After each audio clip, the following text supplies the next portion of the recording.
rahmat, hidayah, petunjuk di sisi Allah. Kita mulakan dengan membaca Ummul Kitab Al-Fatihah.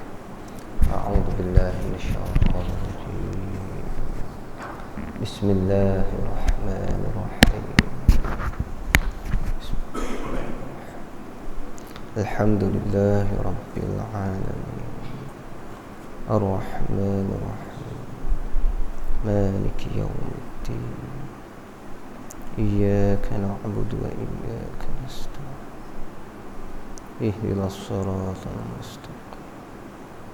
Siratal ladzina an'amta 'alaihim ghairil maghdubi 'alaihim waladdallin.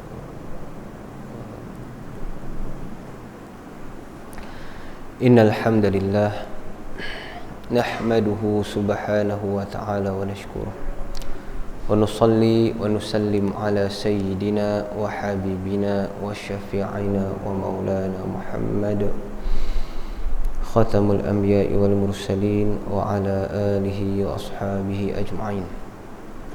Subhanaka la ilma lana illa ma 'allamtana innaka antal alimul hakim. Rabbi shrah li sadri wa yassir li amri wahlul 'uqdatam min lisani yafqahu qawli. Hasbunallahu wa ni'mal wakeel wa la hawla wa la quwwata illa billahil 'aliyyil 'azim. Allahumma faqihna fid din wa 'allimna ta'wil wahdina siratal mustaqim. Allahumma ij'alna minal ladzina yastami'una al-qawla fayattabi'una ahsanah. Alhamdulillah. Amma ba'du, faqala Allah Ta'ala fi kitabihil karim ba'da a'udzu billahi minasyaitonir rajim. Wa nafsin wa ma sawwaha fa'alhamaha fujuraha wa taqwaha. Qad aflaha man zakkaha wa qad khaba man dassaha. Alhamdulillah. Segala pujian kita kembalikan kepada Allah yang mentakdirkan kebaikan untuk kita pada hari ini, meletakkan kita dalam kelompok manusia yang diberikan kelebihan berada di dalam majlis yang Allah suka. Allah letak kita dalam kedudukan kumpulan manusia yang pada ketika ini berada dalam halaqah, pertemuan-pertemuan yang dicintai oleh Allah Subhanahu wa taala. Ini suatu rezeki, ini suatu rahmat, dan ini suatu benda yang sewajarnya kita pegang sungguh-sungguh dan kita syukur. Tuan-tuan, hadir solat berjemaah adalah suatu nikmat.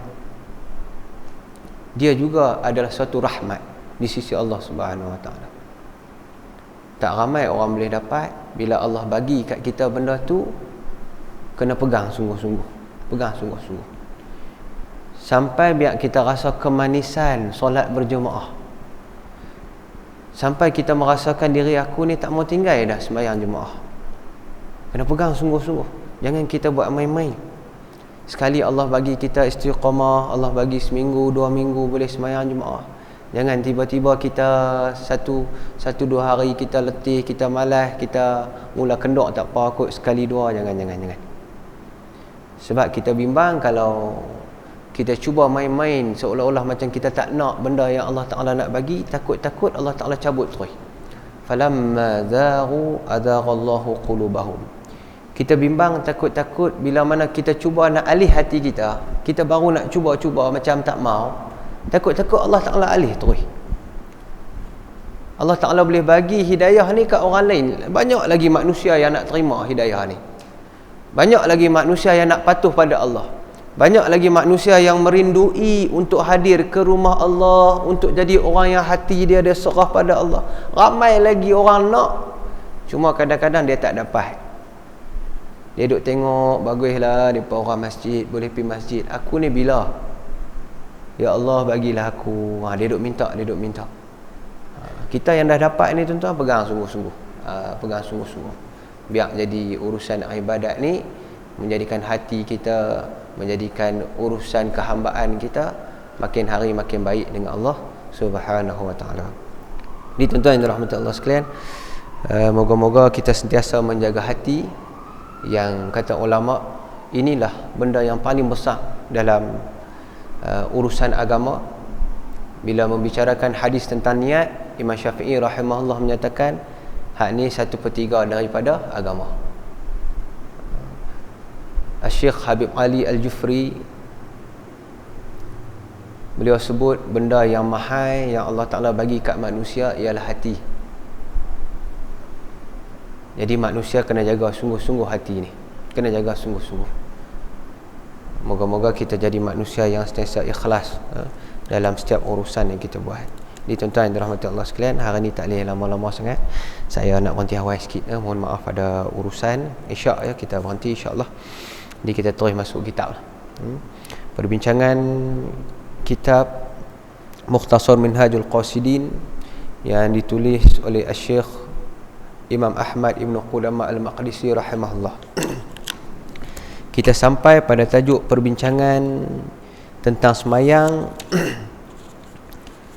Kitab ni cerita tentang nak cuci hati. Tapi tengok kadang-kadang dia main cerita tentang fiqh pula dah. Pasal apa ni? Pasal apa main cerita tentang fiqh? Ada kaitan ke hati dengan fiqh? Ada kaitan. Tak dapat lari urusan hati dengan urusan ibadat, tak dapat lari. Kita tak boleh kata kita nak jaga hati. Syekh pun penterjemah bagi terjemahan buku ni dalam bahasa Melayu, ringkasan kitab Jalan Mereka yang Menuju Allah. Di muqaddimah pun cerita tentang urusan hati. Semua cerita hati. Tiba-tiba hari ni kita nak bincang tentang bab semayang pula. Macam dia main cerita fiqh. Ada kaitan ke urusan hati dengan urusan ibadat, urusan fiqh ambil semayang ni? Ya, ada urusan yang amat rapat. Kalau kita nak jaga hati, kita tak jaga urusan wuduk, tak kena. Kita nak jaga hati kita tak jaga urusan semayang, tak kena. Nak jaga hati kita duduk zikir semayang kita tak mau buat, tak boleh. Sebab hak ni semua adalah benda yang diajar oleh Nabi SAW. Memang hati itu raja, memang hati itu penting, tapi cara nak jaga hati lain daripada zikir, lain daripada benda-benda yang kita fokus, benda hak kita tak nampak batini ni. Ada satu benda lain, iaitu benda yang zahiri dan juga batini, dua-dua sekali, iaitu ibadat seperti semayang, seperti wudu, seperti kita bersuci dan sebagainya. Hak tu juga antara benda-benda yang penting dalam urusan menjaga hati. Sebab itulah Syekh rahimahullah, Syekh hafizahullah Habib Ali Al-Jufri sebut dalam nak jaga benda yang mahal ni, dia kata jaga pintu-pintu yang boleh bawa masuk kerosakan ke dalam hati kita. Apa pintu-pintu dia? Mata, telinga, mulut dan lain-lain lagi lah. Hak ni 3 benda besar.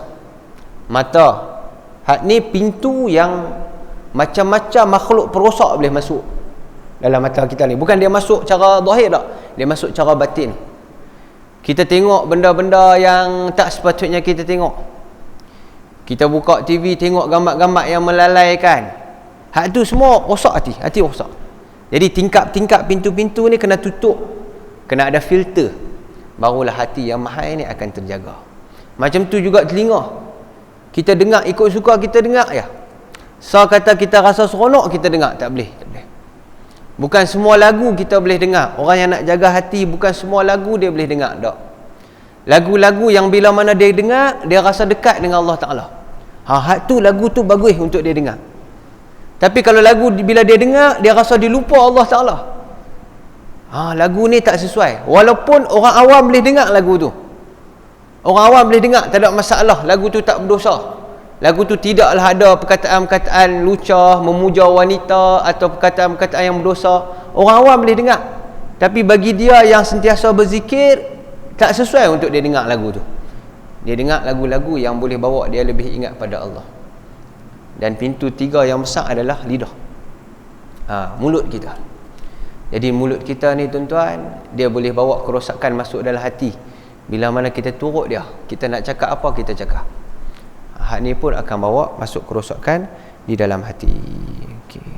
Ini tuan-tuan yang dirahmati Allah sekalian, hari ni kita sambung perbincangan berkaitan dengan kita sampai tajuk adab-adab sembahyang dan hari Jumaat. Cerita adab sembahyang dan hari Jumaat. Jadi cerita tentang hari Jumaat lah. Okay. Subhanallah. Bukan takat kita menjaga urusan hati, dalam masa yang sama ibadat-ibadat harian juga kena kaitkan dengan urusan hati kita. Qala al-musannifu rahimahullahu taala anhu wa nafa'ana wa iyyahum fi umurid darain. Adab-adab sembahyang dan hari Jumaat, kata Syekh. Ia terdapat lebih kurang 15 perkara. Ada lebih kurang 15 perkara yang kita nak kena jaga adab. Adab, subhanallah. Kalau kita selalunya faham adab ni benda-benda zahir, tingkah laku, tapi di sini adalah adab berkaitan dengan hati. Adab kita dengan Allah dalam kita bertemu dengan hari Jumaat. Hari Jumaat ni sayyidul ayyam, hari yang besar, hari penghulu segala hari. Hari Jumaat ni Allah Ta'ala perintahkan manusia untuk berhimpun sembahyang hari ni ya. Lain daripada hari raya kita berhimpun ramai-ramai, tiap-tiap minggu ada satu pertemuan, satu ijtimak besar umat Islam, iaitu hari Jumaat. Subhanallah. Ya ayyuhalladzina amanu idza nudiya lis-salati min yaumil jum'ah fas'au ila dzikrillahi wa dzarul bai'. Wa dzarul bai'.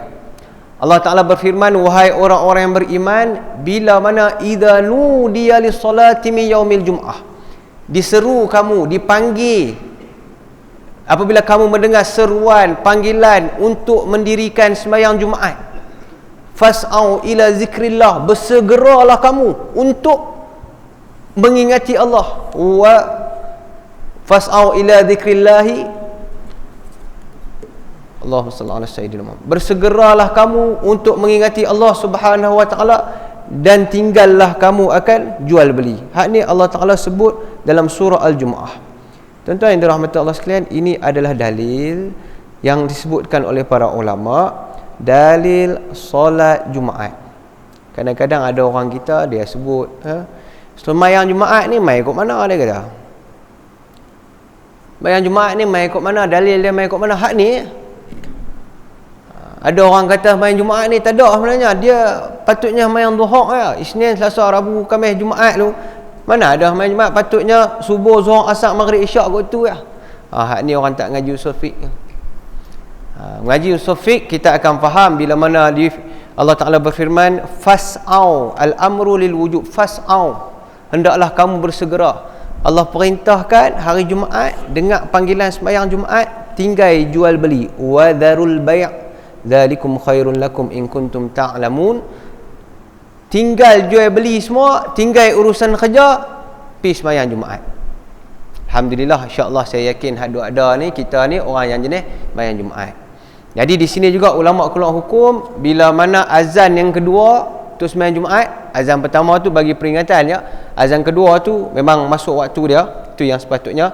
Azan kedua tu dah nak mula sembahyang dah. Azan je yang kedua, orang yang wajib sembahyang Jumaat, maka pada ketika tu dia tidak boleh berjual beli, kena tinggal semua jual beli. Tapi subhanallah, ada juga orang sembahyang Jumaat dia duduk melilau kat shopping complex. Ada juga kadang-kadang orang kita ni, Allah alam, Arab-Arab dia tu orang yang tak wajib sembahyang Jumaat lah. Arab-Arab macam tu lah ya tuan-tuan. Baik, wa dharul bai' dan tinggalkan jual beli. Baik, adab-adab sembahyang dan hari Jumaat, Syekh kata ada lebih kurang 15 perkara. Iaitu yang pertama, subhanallah, bila kita baca ni tuan-tuan, kita jadi lemahnya kita dengan adab ulama ni. Tengok saya baca. Yang pertama, bersiap sedia untuk hari Jumaat, iaitu bersiap sedia bermula dari hari Khamis dan malam Jumaat dengan membersihkan diri dan membasuh pakaian serta semua persediaan yang sesuai untuk hari tersebut. Subhanallah. Hari Khamis lagi duk tunggu dah nak masuk Jumaat. Siap-siap basuh baju, siap-siap pakaian mana nak pakai. Allahu Akbar. Ini orang yang tunggu sayyidul ayyam, tunggu untuk nak menyempurnakan kewajipan yang Allah sebut dalam Quran.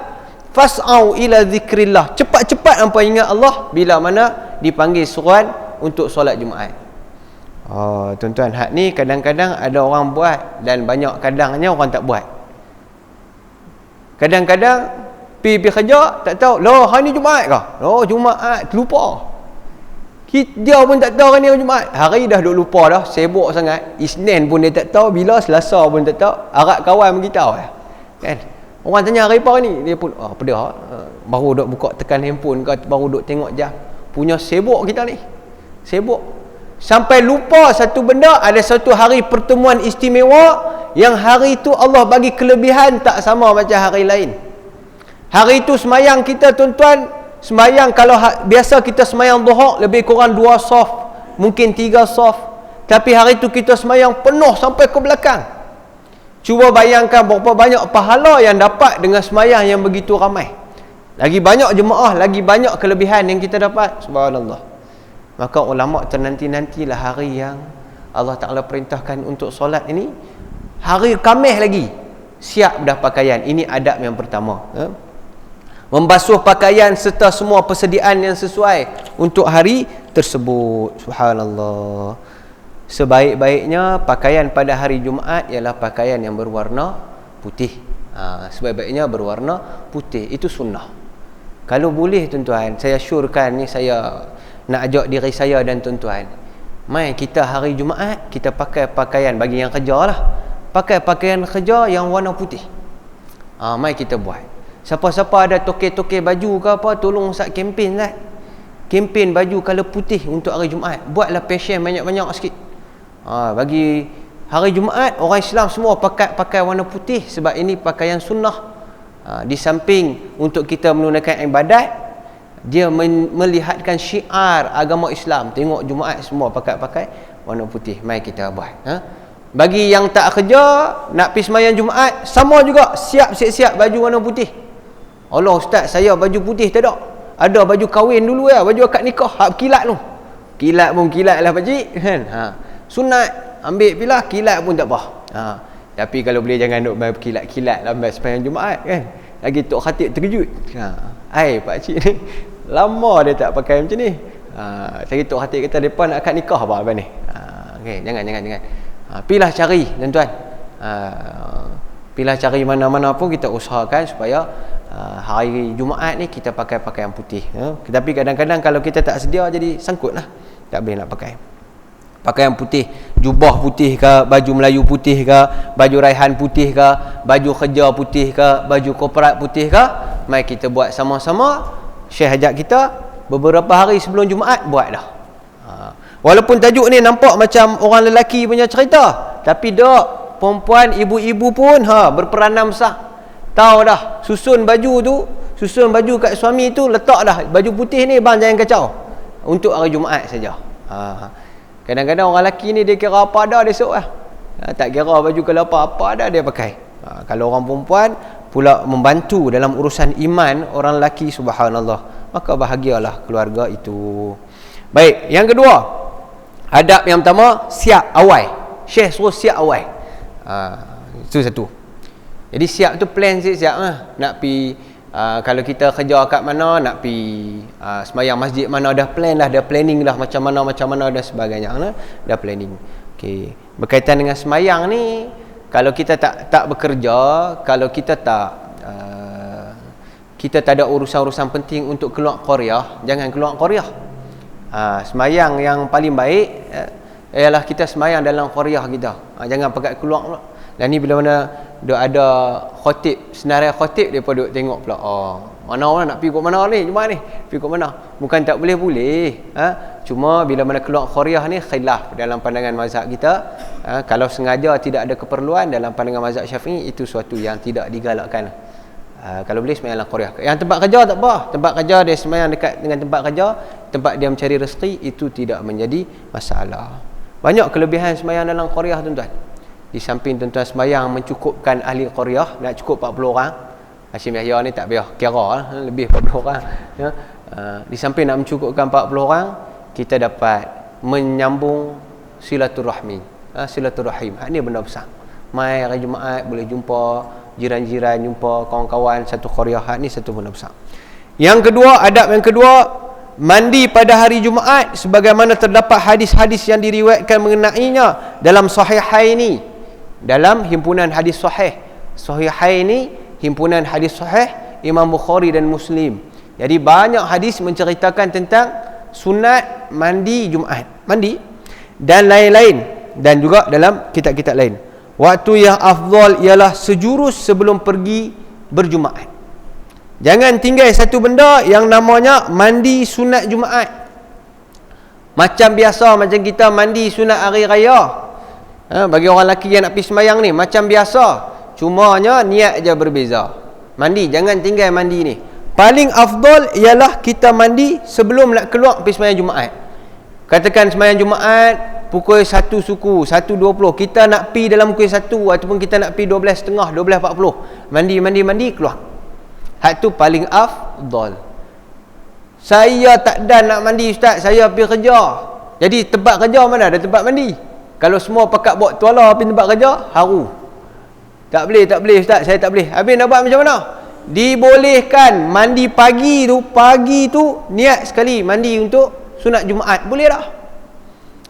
Bahkan dalam mazhab Syafi'i, lepas daripada separuh malam, lepas separuh malam, mungkin 12 suku, mungkin 12.30, kira lah malam, kiraan dia bukan tengah malam mungkin 12 daripada maghrib sampai ke subuh, kerat 2, lebih kurang 12.30, 1, lebih kurang macam tu. Lebih daripada separuh malam sudah boleh dikira mandi sunat Jumaat kalau seorang tu mandi dan dia niat untuk mandi sunat Jumaat. Kadang-kadang malam-malam Jumaat ni bangkit mandi pukul 3, kadang-kadang pukul 4. Mandi tu kalau esok rasa kot tak mau nak mandi dah, niat siap-siap. Dapat dah sunat mandi Jumaat. Hak ni benda simple yang semua orang boleh buat. Siapa tak mandi pagi? Bangkit-bangkit semua buat. Tapi lupa hari dia tak buat. Rugi. Benda ni subhanallah, walaupun nampak kecil, tapi benda-benda sunnah ni, kita ittiba' sunnati Rasul sallallahu alaihi wasallam adalah salah satu daripada cara untuk mendapat kasih sayang Nabi sallallahu alaihi wasallam. Kena ingat tu. Ini yang Syekh Habib Ali Al-Jufri sebut. Salah satu cara kita nak dapat kasih sayang Nabi sallallahu alaihi wasallam, nak dapat cinta Nabi sallallahu alaihi wasallam, walaupun Nabi dah memang dah cinta umatnya, tapi kita nak dapat, kita nak rasa dalam hati kita ni cinta kepada Nabi sallallahu alaihi wasallam, kita ikut sunnah Nabi sallallahu alaihi wasallam, walaupun benda-benda kecil, sekecil mandi sunat hari Jumaat. Tuan-tuan, kita buat sama-sama. Yang ketiga, adab-adab hari Jumaat. Menghiaskan diri dengan membersihkan badan, memotong kuku, memberus gigi dan lain-lain sebagaimana yang telah disebutkan dahulu sebelum ni. Begitu juga sunat berwangian dan memakai pakaian yang paling baik. Hias diri, bersih diri, wangi diri hari Jumaat. Biar hari tu lain sikit pada hari lain. Lain sikit, wangi dia tu lain sikit pada hari lain. Wangi dia nak kata semerbak tak sesuai untuk orang lelaki. Tapi wangi tu dia lain macam ni wangi hari Jumaat. Macam orang wangi hari pagi-pagi subuh kan, dia pakai minyak wangi malaikat subuh. Jadi dia bau lain tu, bau lain. Ni untuk subuh je ustaz, saya ni minyak wangi malaikat subuh untuk subuh. Sagi zuhur saya minyak wangi lain, asar minyak wangi lain. Kemas ni. Bagus ikut sunnah Nabi SAW. Ini untuk hari Jumaat tuan-tuan. Ambil ruang, pakai minyak wangi, bersih diri, potong kuku. Ni kadang-kadang kuku, ya Allah. Kan? Nampak sangat tak ikut sunnah Nabi hari Jumaat potong kuku. Kalau seminggu sekali potong kuku, insya-Allah tak jadilah masalah kuku tu panjang. Potong kuku, berus gigi, ini tiap-tiap hari duk buat, tak apa, potong kuku ni. Dan lain-lain lagi lah benda-benda sunat tu seeloknya buat pada hari Jumaat. Walaupun kuku tu pendek dia sikit saja, tapi nak ambil sunnah, nak itibak Nabi sallallahu alaihi wasallam, nak ikut Nabi sallallahu alaihi wasallam, nak kata kasih pada Nabi sallallahu alaihi wasallam, ambillah kepit kuku potong. Nak potong semua pendek, ada satu je panjang, satu dia lah, satu ni pun panjang sikit dah, satu dia pun jadilah tanda aku sayang pada Nabi sallallahu alaihi wasallam, aku ikut sunnah Nabi sallallahu alaihi wasallam. Buat hak ni benda-benda yang kita boleh buat. Dah tahu kita pergi kerja, kepit kuku selalu tak ada tempat kerja, beli satu bola cari. Bukan susah, beli satu bola kereta. Benda-benda ni nampak simple, tetapi subhanallah benda besar apabila seorang umat itu buat dengan niat untuk ittiba' sunnah Nabi sallallahu alaihi wasallam. Yang keempat, mandi tadi. Yang pertama bersiap awal sehari, yang kedua mandi, yang ketiga menghiaskan diri, potong kuku dan berwangian. Yang keempat, datang awal ke masjid dan sebaiknya dalam keadaan berjalan kaki. Mai awal ke masjid. Subhanallah. Mai awal ke masjid ni, orang Melayu ada banyak penyakit. Yang pertama, dia mai awal dah, dia duduk kat luar. Tu, penuh kat luar. Dia tunggu apa tak tahu. Kalau ada pisang, dia tunggu pisang sampai. Kan? Itu satu bab. Kan? Kami ni nak meraihkan orang kenduri, ustaz, selagi tak ada orang makan. Saya ingat dia. Tak apa, baguslah. Kan? Tapi lepas tu cepat-cepat selesai, masuk dalam niat iktikaf. Subhanallah. Benda besar. Hari Jumaat. Iktikaf dalam masjid. Mai dia sampai awal satu penyakit, duduk sembang kat luar, dia tunggu azan. Azan pertama tak masuk lagi, tunggu azan kedua baru masuk. Hak lagi dahsyat, tunggu Tok Khatib naik atas mimbar.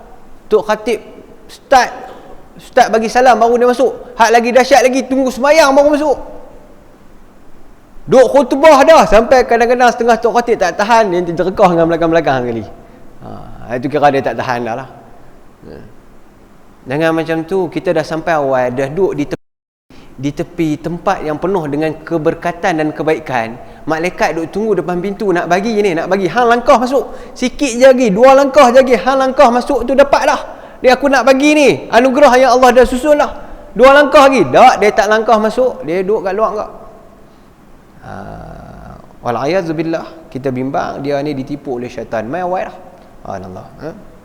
Tambahlah ni Jumaat lambat, makan semua habis dah, tak tahu nak buat apa dah, mai duduk sembang kat belakang. Subhanallah. Tuan-tuan jangan buat macam tu. Mai awal dan terus masuk ke dalam masjid. Masuklah masjid. Kalau kita tak mau buat apa pun, kita niat tahayyul, kita niat i'tikaf dalam masjid. Kalau nak tidur kat belakang pun tidur. Tapi tidur waktu Tok Khatib tak khutbah. Tok Khatib khutbah bangkit. Baik. Datang awal ke masjid. Sekejap lagi saya tak habis, saya kena laju sikit. Datang awal ke masjid, sebaiknya berjalan kaki. Tuan-tuan kerja di Komtar, tuan-tuan keluar jalan kaki, tuan-tuan main Masjid Hashim Yahya. Elok. Sampai lembek gitu ya. Bukan macam tu. Rumah dekat-dekat jalan kaki lah. Ni manja. Kereta motor. Rumah dekat tu, cotek tepi masjid. Kereta motor. Apa salahnya hari Jumaat jalan kaki? Ambil sunnah, ambil kebaikan dengan kita berjalan kaki. Bagus orang jalan kaki ni. Dia bila jalan kaki ni, dia taklah laju macam motor. Boleh tegur orang kiri, boleh tegur orang kanan. Subhanallah. Tidakkah dengan setiap langkah yang dia bergerak itu, diampunkan dosanya, diberikan pahala di atas setiap langkah itu, dan kemudiannya diangkat darjatnya dengan setiap langkah.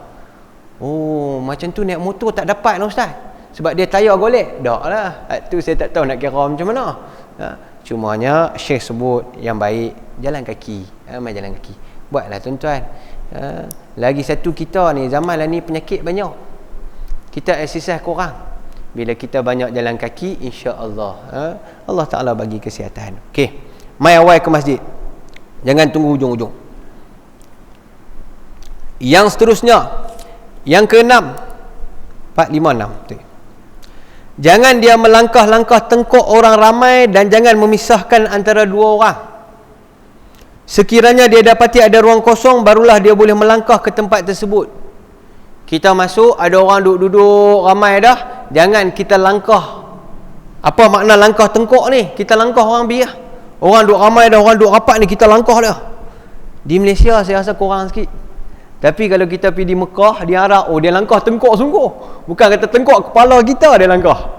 Ya ni memang betul ni. Di Malaysia ni dia kurang sikit, beradak sikit orang kita, dia pergi tepi sikit, tepi, dia duduk pergi celah-celah, dia pergi kuih-kuih kat tepi. Tapi nak diceritakan itu pun tidak baik. Maknanya mai awal duduk depan. Satu lagi, orang yang mai awal jangan suka duduk belakang. Lah kali orang kena langkah dia mai awal dia duduk belakang, mai awal tolak mai ke depan. Mai awal mai duduk ke depan. Kalau mai lambat, jangan kita langkah pi dan jangan pisah. Dia duduk nganak dia, kita pergi tolak celah, kita masuk. Jangan macam tu. Kan banyak kan macam tu. Dah lah rapat, dia main dia duduk depan kita. Sekejap bila mana bangkit dia masuk dalam saf, kita terlepas tak tahu pergi mana. Aku nak pergi kat mana ni? Kita pula terlepas. Banyak kali kan jadi. Saya ada kena juga macam tu. Tapi nak kata macam mana? Kan? Takkan nak marah. Kita pun kalih lah belakang pergi. Orang dah berdiri dah ni tak ada tempat lah. Kalih pergi belakang, pergi lah mana-mana tengok. Lah kali duduk atas slipper kat belakang. Atas slipper lah, tak apa, aku boleh sembahyang. Jangan buat macam tu. Dah nampak penuh tu, kita boleh fikir lah, dah penuh tu, tak usah duk gagah nak masuk. Ini adab yang diajar kita ketika hari Jumaat. Jangan langkah tengkok, jangan duk pisahkan antara dua orang. Subhanallah. Baik. Seterusnya yang ketujuh. Yang kelima, yang ini yang keenam. Tak maaf, tadi kelima ni keenam. Jangan melalui di hadapan orang yang bersembahyang. Bila orang sembahyang, jangan lalu. Ada seorang sahabat Nabi SAW, dia kata, aku pernah dengar Nabi SAW bersabda, kalaulah kamu tahu kelebihan tidak lalu di hadapan orang sembahyang, nescaya kamu akan tunggu selama 40. Tapi dia kata, aku lupa 40 apa, aku lupa dah. 40 hari ke, 40 minggu ke, 40 minit ke, aku lupa. Tapi selama 40 ni dah. Jadi macam itulah. Jangan kita lalu di hadapan orang yang sedang solat. Orang yang sedang solat tu boleh halang kita. Fadribuh, dia boleh ketuk kita. Dia boleh hentak kita. Kita jangan lalu depan orang sembahyang. Kalau perlu nak lalu juga, letaklah satu penghadang di hadapan dia sebagai menandakan ini hadang di hadapan dia dan kita lalu. Kalau boleh lalulah di tempat lain. Ini adab bila mana ada orang sedang solat. Itu satu, kita yang lalu.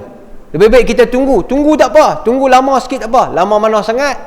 Tunggu sat lah beberapa minit dia semayang, lepas tu dia habis bagi salam, kita pun lalulah. Tunggu sat, sabar sat. Terang mana sangat kalau kita ni, tunggu sat. Okey. Kalau kita tak boleh nak tunggu, kita pergi jalan lain. Selesai. Adab, jangan lalu depan orang semayang.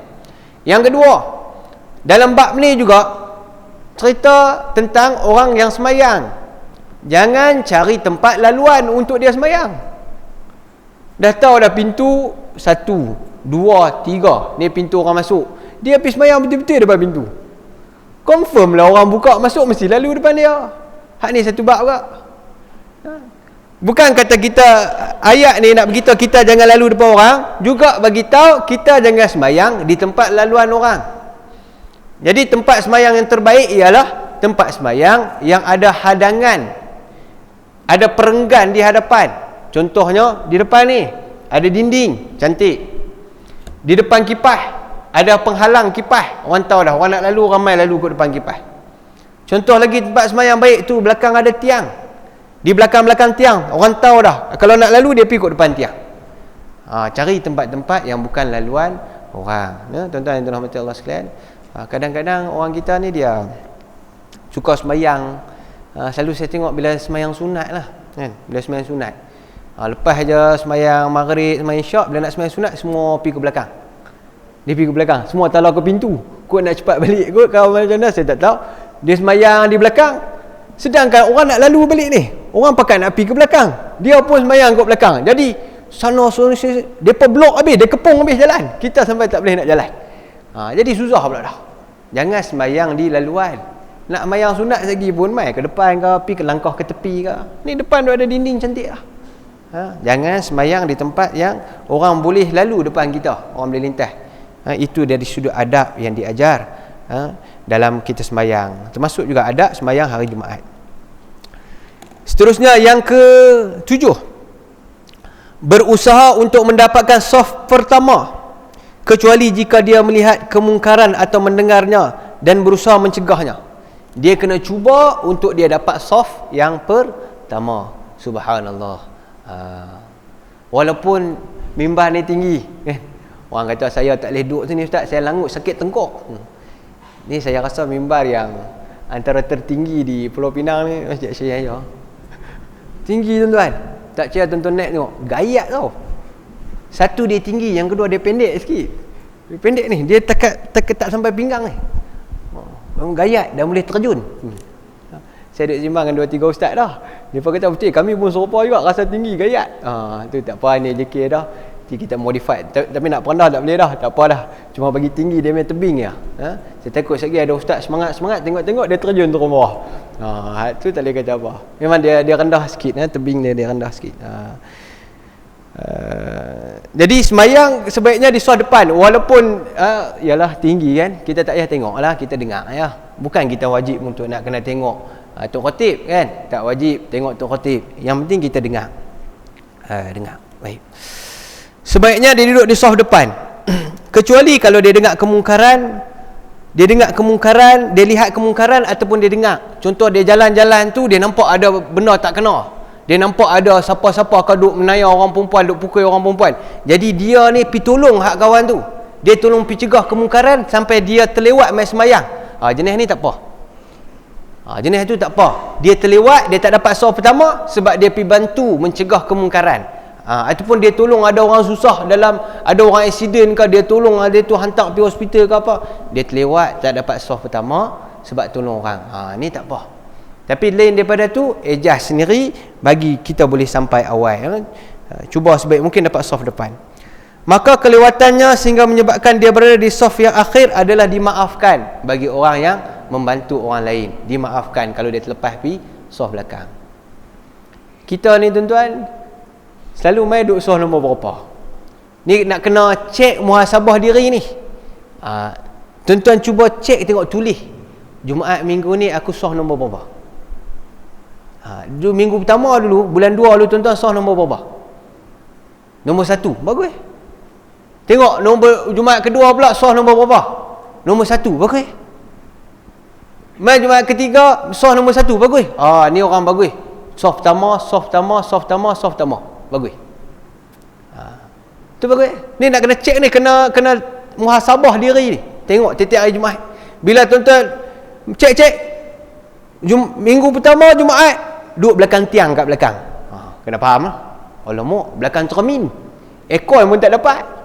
Orang duduk dalam dapat ekor. Duduk belakang cermin tu, belakang tiang pula tu. Minggu kedua, belakang tiang juga.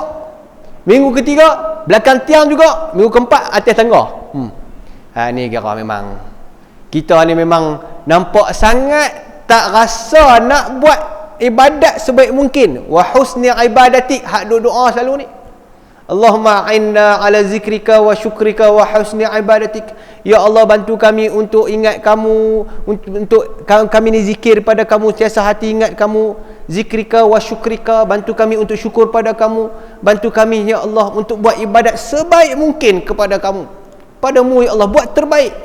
Nampak sangat tak mau hak tu.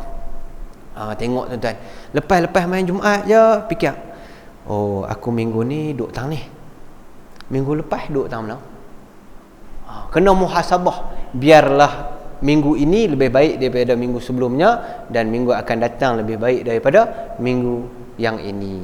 Kita kena makin baik dan makin baik. Carilah soft yang lebih ke hadapan. Orang yang mai awal ke masjid, duduk di soft pertama, iktikaf, orang ni besar pahala dia. Besar pahala dia. Duduk saja pun dapat pahala, lepas dia niat iktikaf. Seterusnya yang ke-8. Laju sikit kita nak habis. Hendaklah menghentikan sembahyang sunat atau zikir ketika imam keluar. Maknanya ketika imam keluar nak sembahyang tu, kita bersegeralah. Kita jangan terlalu panjang sangat sembahyang kita. Kita bersegeralah sembahyang kita. Bersegera sembahyang kita. Ataupun zikir, ketika kita zikir tu imam keluar lah, nak pergi baca khutbah, waktu tu kita stop. Sedangkan zikir itu kan baik ustaz. Kenapa kita perlu stop ketika mana imam dah naik atas mimbar ni? Sebab mendengar peringatan, mendengar khutbah, itu adalah termasuk dalam zikrullah, termasuk dalam zikir. Dengar khutbah dengan penuh perhatian, dengar khutbah dengan penuh hati yang beriman, dengar khutbah dengan hati yang penuh keinsafan, itu adalah zikir. Itu adalah zikir yang lebih baik, bukan tekat zikir di hati, bahkan dia sedang membetulkan pemikiran, akal, kefahaman kita. Jadi dengar sungguh-sungguh. Dalam masa yang sama, akal ni duk bantu dia lihat kebesaran Allah, bantu dia untuk kaitkan dengan urusan Allah Ta'ala, bantu hati ni. Macam tu. Zikir lain semua duk stop sat. Sebab kalau kita duk zikir, kita duk sibuk zikir, Tok Imam duk cerita satu benda lain, kita duk astagfirullahalazim, yang kita makna pun kita tak hayati istighfar tu, Tok Khatib duk cerita tentang benda lain, kita astagfirullah. Jadi dia clash. Dan kita tak dapat kefahaman menyeluruh, dan mungkin akhirnya hak ni pun terlepas, hak tu pun terlepas. Jadi tinggal zikir sat, dengar nasihat. Macam contoh dalam kuliah ni. Dalam kuliah ni zikir tak tepi sat, kita dengar nasihat. Dalam masa-masa dengar nasihat, hati-hati orang yang berzikir, dia akan kaitkan nasihat tu dengan zikrullah, dengan dia ingat Allah Ta'ala. Cerita bab sembahyang Jumaat, dia kaitkan hati dia dengan sembahyang Jumaat. Aku ni macam mana ni? Ustaz kata kena duduk soal depan. Ya Allah, ampunlah dosa aku, ya Allah, bantu aku, ya Allah, bagi aku ni orang yang suka merebut-rebut soft di hadapan. Tu. Ni orang yang zikir ketika mana dengar kuliah. Contohnya macam tu. Dengar khutbah pun sama. Dengar khutbah ustaz duk cerita tentang apa kejadian alam, cerita tentang ekonomi, hati dia, ya Allah, bantulah aku berhadapan dengan keadaan ekonomi yang makin gawat ni, ya Allah. Tu hati zikir. Jadi dia kaitkan zikir dengan nasihat-nasihat yang disampaikan. Orang ni adalah orang yang bijak dalam menjadikan nasihat sebagai zikir. Jadi Syekh kata, tinggal zikir sat. Tinggal zikir, bahkan beliau sebut sembahyang sunat pun tinggal. Kita jangan berhenti terus, kita segerakan. Segerakan solat sunat. Dia hendaklah menumpukan kepada menjawab azan. Tumpu jawab azan. Imam Bilal duk azan tu, ada 2 kali azan tu, kita dengar, kita jawab, tumpu hak tu, dan kemudian dengarlah khutbah. Dengar khutbah. Okey, la haula wala quwwata illa billah. Jadi tuan-tuan yang dirahmati Allah sekalian, begitu juga kalau kita terlewat masuk ke masjid. Kita sampai masjid, hari itu terlewat, Tok Khatib dah berada di atas mimbar. Pada ketika itu kita tahu sunnah yang dituntut kepada kita bila kita masuk masjid, kita sembahyang tahiyatul masjid. Jadi hak mana satu ni ustaz? Saya nak sembahyang ke saya nak dengar khutbah ke? Syekh kata bila mana imam keluar saja, tinggal sembahyang, tinggal zikir-zikir, bagi tumpuan pada nasihat khutbah. Jadi yang mana satu ni? Jadi dalam perbahasan ulama, khususnya mazhab Imam Asy-Syafi'i rahimahullah, ambil satu pendekatan yang pertengahan. Sebab Sayyidina Rasulullah sallallahu alaihi wasallam pernah mengarahkan sahabat yang bila mana dia masuk Nabi SAW sedang berkhutbah, dia masuk, dia duduk, Nabi suruh dia bangun dan sembahyang 2 rakaat tahiyatul masjid. Jadi ulama kata ambil pendekatan yang pertengahan, iaitu tahiyatul masjid pun jangan tinggal, khutbah pun jangan leka. Macam mana ustaz? Buat sembahyang sambil duduk dengar khutbah lah? Tak, jangan buat gitu. Sembahyang sambil duduk dengar khutbah, lagi kita jadi pening. Macam mana kita nak buat? Kita sembahyang 2 rakaat secara ringkas. Sunat tahiyatul masjid, sembahyang 2 rakaat secara ringkas. Sembahyang biasa yang ringkas, seringkas yang boleh, sekhusyuk yang boleh, ringkas yang boleh. Cukup rukun semua? Okey, cukup. Kemudian bagi ruang dengar khutbah. Macam tu. Jadi kita sembahyang, lepas kita niat, kita pun takbir, tak payahlah baca doa iftitah, terus masuk Fatihah. Jangan buat rajin pula, time tu sembahyang nak baca doa iftitah, time sembahyang fardu tak mau baca doa iftitah, dia buat rajin pula, rajin terbalik kan. Allahu akbar kabira walhamdulillahi katsira. Bila nak habis tu orang duk baca khutbah tu.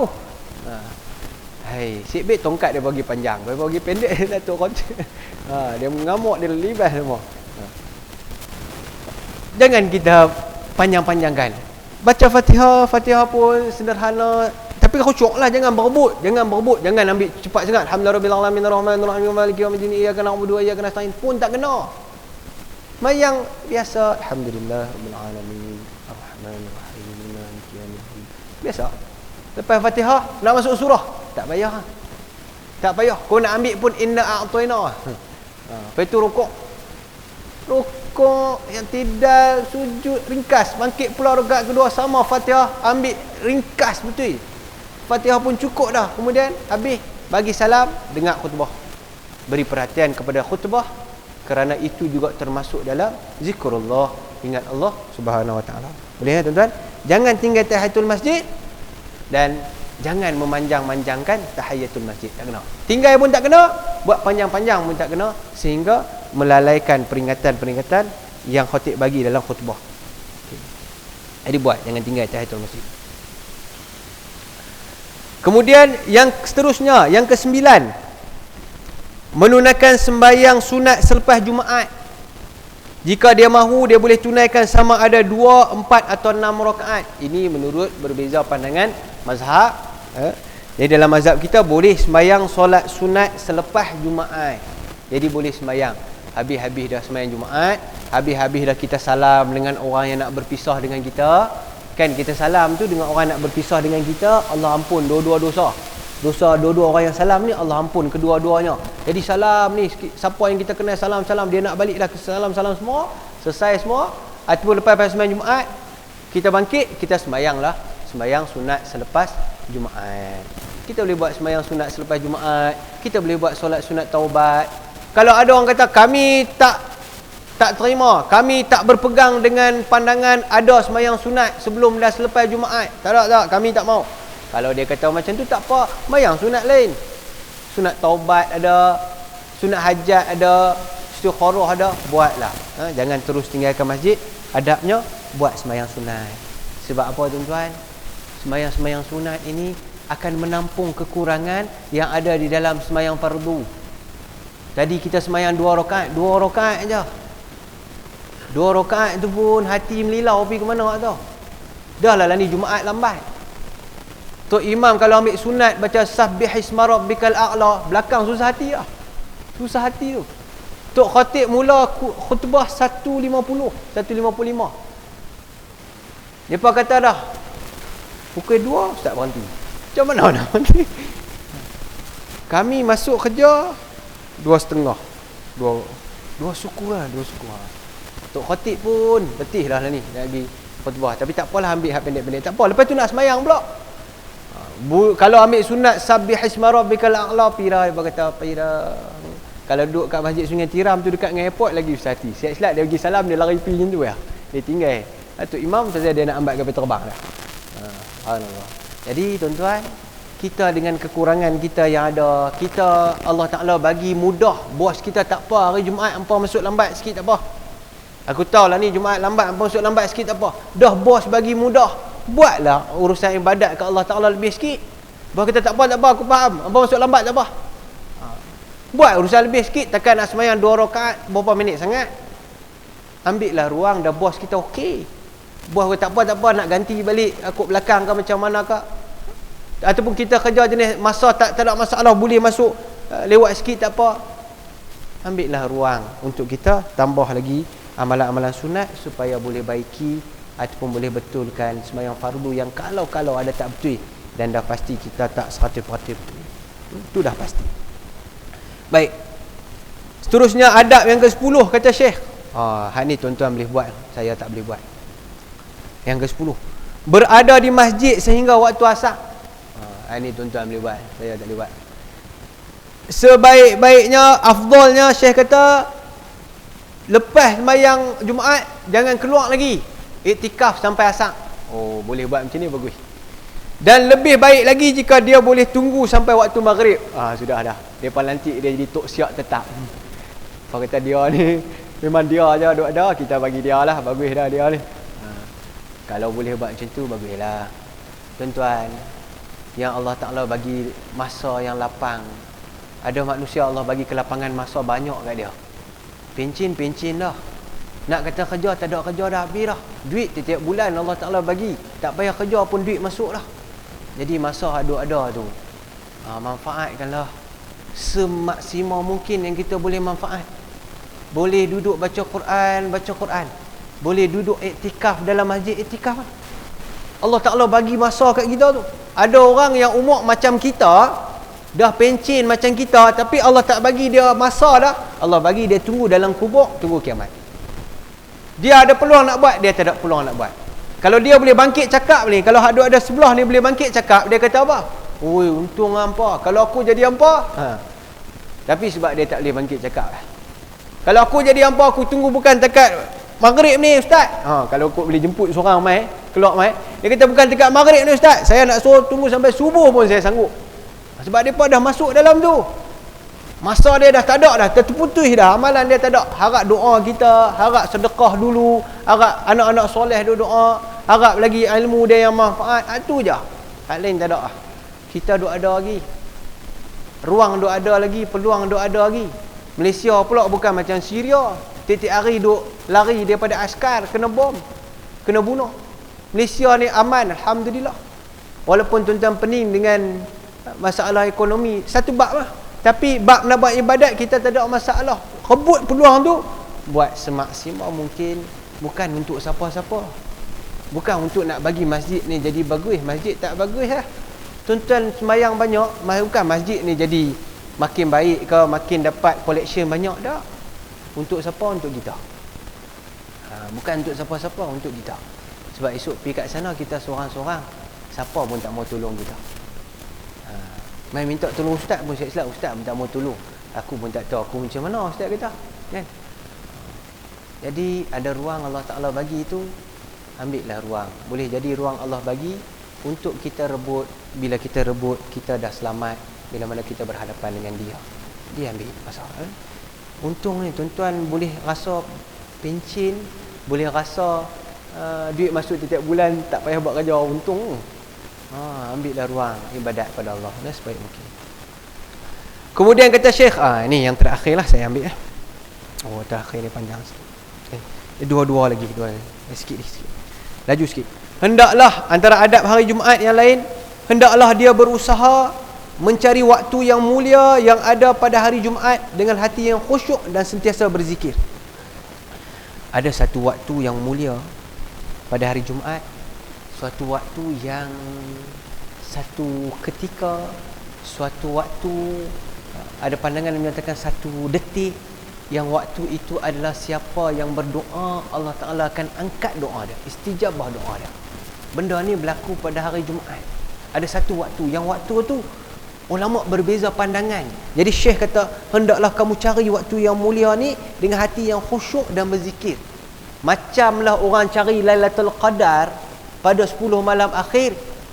Orang yang beriman, dia akan cuba rebut satu masa ni yang kalau kena dengan amal ibadat dia, kena dengan doa dia, pada waktu tu Allah istijabah doa dia. Waktu yang mulia, satu ketika, satu detik yang ada pada hari Jumaat. Ulama selisih pendapat mengenai waktu tersebut. Kita tengok sikit. Iaitu dalam riwayat Imam Muslim daripada hadis Abu Musa, menyebutkan hadis Abu Musa radhiyallahu anhu menyebut waktu itu ialah bermula ketika imam duduk hingga selesai sembahyang. Subhanallah. Jadi waktu itu bermula ketika imam duduk lagi. Imam masuk, imam duduk. Mari kita tengok. Jadi ulama bincang tentang darjat hadis dan sebagainya, saya tak sebut kot sebab terlalu panjang. Itu pandangan yang pertama. Dalam hadis lain menyebutkan yang bermaksud waktunya ialah setelah imam selesai khutbah sehingga sembahyang. Jadi dalam yang pandangan yang pertama ni, waktu ketika imam duduk hingga selesai sembahyang. Imam duduk antara dua khutbah tu. Itu sebabnya dalam masyarakat di Nusantara ni, bila imam duduk antara dua khutbah tu, ada seorang depan tolong baca doa. Kan? Untuk baca doa, antaranya doa tu adalah selawat kepada Nabi sallallahu alaihi wasallam. Ada setengah tempat tak baca. Macam orang Arab tak baca. Pasal apa? Mereka tahu dah. Tok Khatib duduk ya. Masing-masing pangkat angkat tangan baca doa. Tapi di Malaysia, kalau Tok Khatib duduk duduk depan tak baca, hak lain pun pakai tak baca. Apa dia nak buat apa ni? Nak buat apa? Oh, ni waktu berehat, dia kata. Waktu berehat. Padahal berehat tu Tok Khatib nak sambung khutbah kedua. Waktu tu setengah pandangan ulama itulah waktu istijabah doa. Jadi di Malaysia ni kita pakai angkat tangan baca doa. Kita aminkan. Jadi tuan-tuan kalau ada niat hajat-hajat tertentu, tuan-tuan cross doa Tok Bilal ni. Tuan-tuan buh hajat tuan-tuan. Ya Allah, aku ni sakit. Ya Allah, anak aku nak puasa ni hari ni. Ya Allah, bantulah dia. Ya. Kita cross doa kita sendiri. Jadi boleh apa-apa doa pun. Di masjid-masjid yang tak baca doa tu, mereka nak bagi ruang makmum baca doa. Baca doa sendiri. Tapi makmum kata, sini Tok Khatib, Tok Bilal tak baca, kami pun tak baca. Dia duduk ikut orang depan, orang depan ikut dia ikut orang depan lah. Kali dua-dua tak baca. Pergi. Baca. Sebab antara pandangan waktu detik mulia itu ketika mana imam mula duduk sehinggalah selesai sembahyang. Satu.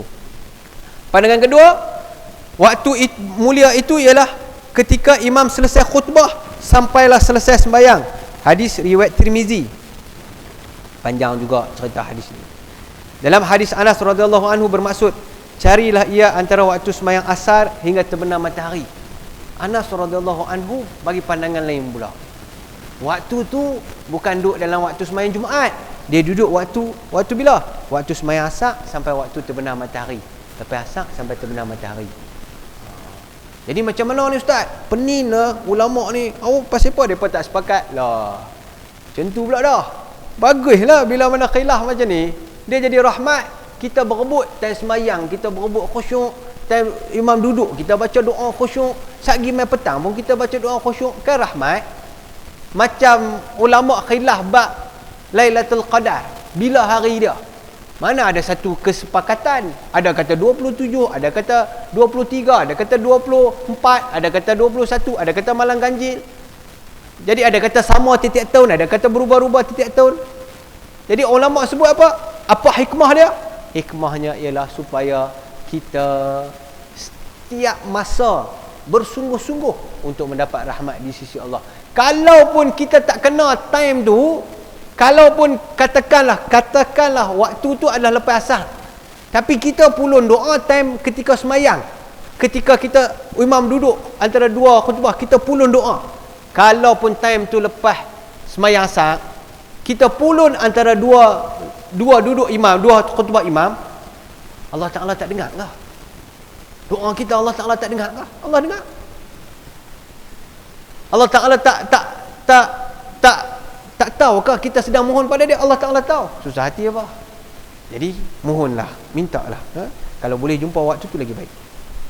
Abu Bakar Al-Athram radhiyallahu anhu berkata, rahimahullah, beliau berkata hadis-hadis di atas mempunyai dua kemungkinan, iaitu sama ada sebahagiannya lebih sahih dari sebahagian yang lain, atau waktu tersebut sentiasa berubah-ubah sebagaimana Lailatul Qadar berubah di antara 10 malam yang terakhir. Nampak?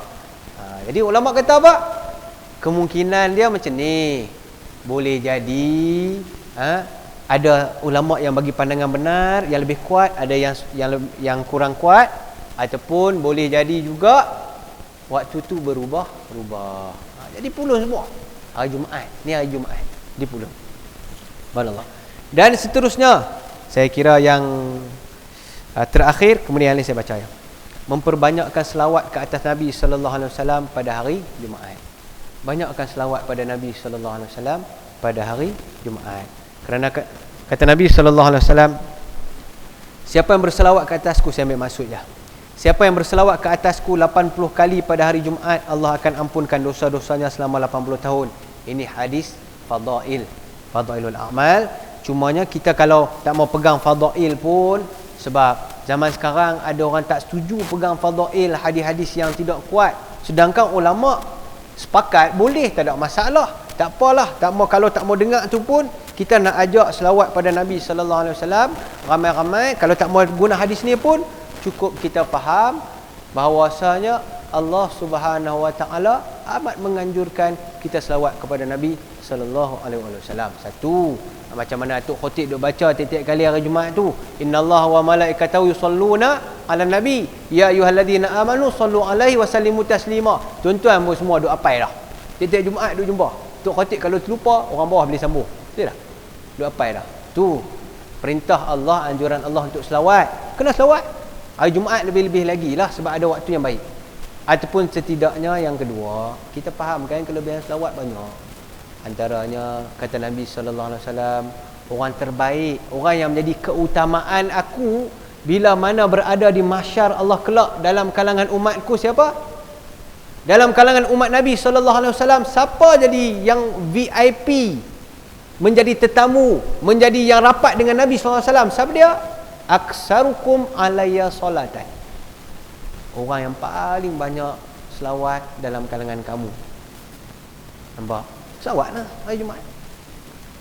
Tidakkah kita faham bila mana kita berselawat kepada Nabi sallallahu alaihi wasallam, Allah Taala akan kembalikan roh kepada Nabi sallallahu alaihi wasallam, dan Nabi sallallahu alaihi wasallam akan jawab selawat kita. Itu dalam perbincangan yang banyak kaitan selawat. Adab yang seterusnya, selawat pada Nabi sallallahu alaihi wasallam. Adab yang ke-12, adab yang ke-13, baca surah Al-Kahfi. Baca surah Kahfi pada Jumaat secara laju. Adab yang seterusnya, bersedekah pada hari Jumaat apa yang kita mampu. Dan seterusnya, menjadikan Jumaat sebagai hari untuk amal-amal akhirat dan meninggalkan segala kesibukan dunia. Subhanallah. Nampak Syekh sebut dalam kitab sunat menjadikan Jumaat sebagai hari untuk amal-amal akhirat dan tinggal segala kesibukan dunia. Tuan-tuan mampu untuk tiap-tiap hari Jumaat tutup bisnes, fokus untuk urusan akhirat, buat. Kita ada satu syarikat kecil, satu syarikat construction, kita ada satu syarikat cleaning. Okey, hari Jumaat saya bagi cuti kat kamu semua, hangpa pergi buat ibadat. Hari Ahad hangpa main kerja. Boleh? Boleh. Nak ambil sunat, nak ambil fadail, kelebihan hari Jumaat, boleh nak buat, buat. Tapi kalau hak kerja kerajaan, jangan nak buat ambil cuti tiap-tiap Jumaat. Sikit pala, bos. Jumaat je dia cuti, Jumaat je dia hilang, Jumaat dia hilang. Tak kena pula. Nak buat macam mana dah kita kerja kan? Kita ambil lah ruang waktu turun sembahyang Jumaat tu, kita jaga sungguh-sungguh. Tapi bila mana kita mampu, kita ada kekuatan, kita boleh buat, kita buat. Khususkan hari Jumaat ni sebab dia ada saat-saat yang cukup mulia, maka kita gunakan waktu tu sebaik mungkin untuk urusan ibadat. Kalau yang tak dapat pun tak apa. Badan jasad kita bersama manusia, tetapi hati kita bersama dengan Allah. Hak ni yang ulama kata uzlah. Akhir zaman ni uzlah, yang terbaik macam ni cara dia. Bila masa-masa dengan Allah, jangan ingat mana-mana makhluk, lupakan semua makhluk. Dan satu lagi, bila mana kita bersama dengan makhluk, jangan sesekali lupa Allah Ta'ala. Sibuk kerja, silakan kerja, tapi hati ingat Allah. Cukup time, azan kumandang, turun pergi sembahyang. Sibuk kerja, tak dan nak pi, tak dan kita ni nak sembahyang jemaah di masjid jauh, kalau nak pi ambil masa setengah jam tu daripada tempat kerja. Okey, no problem. Di pejabat ada surau, turun pergi surau. Tak ada surau, kita buat satu tempat sembahyang mai. Panggil kawan-kawan 2-3 orang, jemaah buat di situ. Jadi hati jangan lupa Allah Taala. Jadi tuan-tuan yang dirahmati Allah sekalian, itulah antaranya yang kita bincang hari ini. Ada lebih kurang 15 kelebihan, bukan kelebihan, adab-adab yang sewajarnya diraikan oleh orang-orang yang nak menjaga hatinya ketika mana dia bertemu dengan hari Jumaat. Jadi moga-moga kita jadi manusia yang sentiasa menjaga adab-adab yang biasa ni. Saya ambil 2 minit nak ulang balik sebab lupa. Tidak. Panjang cerita sejam belah kali lupa apa tu, tak cerita tu apa dia. Lupa. Sikit je kita rap buat khulasah. Yang pertama, sedia awal. Hari Khamis jadi dah ready dah, baju semua siap. Yang kedua, mandi sunat, jangan tinggal. Yang ketiga, hias diri, potong kuku dan sebagainya, wangi-wangi. Yang keempat, mai awal masjid. Yang kelima, jangan langkah orang bila mana masuk dalam masjid. Yang keenam, jangan lalu depan orang sembahyang. Yang ketujuh, cari saf yang mula depan sekali, berebut saf depan. Yang ke-8, bila imam keluar, khatib keluar, berhenti semua zikir, fokus pada khutbah, zikir dengan mendengar khutbah. Yang seterusnya, menunaikan sembahyang sunat lepas Jumaat buat sembahyang sunat. Kemudian kelebihan yang adab yang seterusnya, lepas Jumaat tunggu saat, kalau boleh tunggu sampai ke asar kalau ada yang ada waktu.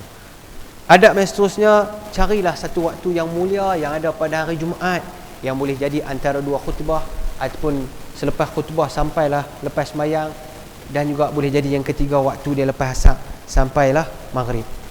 Yang seterusnya, banyak selawat kepada Nabi sallallahu alaihi wasallam. Yang seterusnya, ambillah ruang untuk baca surah Al-Kahfi pada hari Jumaat. Yang seterusnya, banyak sedekah pada hari Jumaat.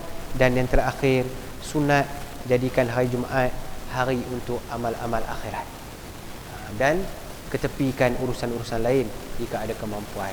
Moga-moga Allah Ta'ala beri kefahaman kepada kita, dan Allah Ta'ala beri kekuatan kepada kita menjadi manusia yang yastami'una al-qawla fayattabi'una ahsanah. Orang-orang yang dengar benda-benda yang baik dan dia melaksanakan, dia beramal dengan ilmu yang dia dapat yang baik-baik. Moga-moga Allah Ta'ala ikat hati kita dengan masjid, dan Allah Ta'ala ikat hati kita dengan perkara-perkara kebaikan. Wa astaghfirullahal azim li wa lakum. Wassalamualaikum warahmatullahi wabarakatuh. Bin niyatil qabul wa taufiq. Al-Fatihah. A'udzubillahi Bismillahirrahmanirrahim.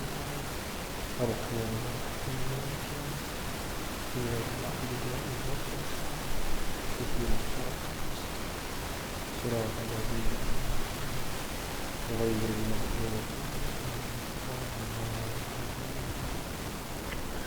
Alhamdulillah Rabbil Alamin. Wassalatu wassalamu ala sayyidil mursalin wa ala alihi wa ashabihi ajma'in.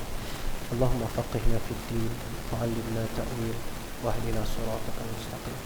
Allahumma ij'alna minal ladzina yastami'una al-qawla wa yattabi'una ahsanah. Allahumma inna nas'aluka hubbak wa hubba man yuhibbuk wa 'amalan alladhi yuballighuna hubbak. Rabbana la takilna ila anfusina tarfata 'ainin wal aqalla min dhalika ya ni'mal mujib. Rabbana atina fid dunya hasanah wa fil akhirati hasanah wa qina 'adzaban nar.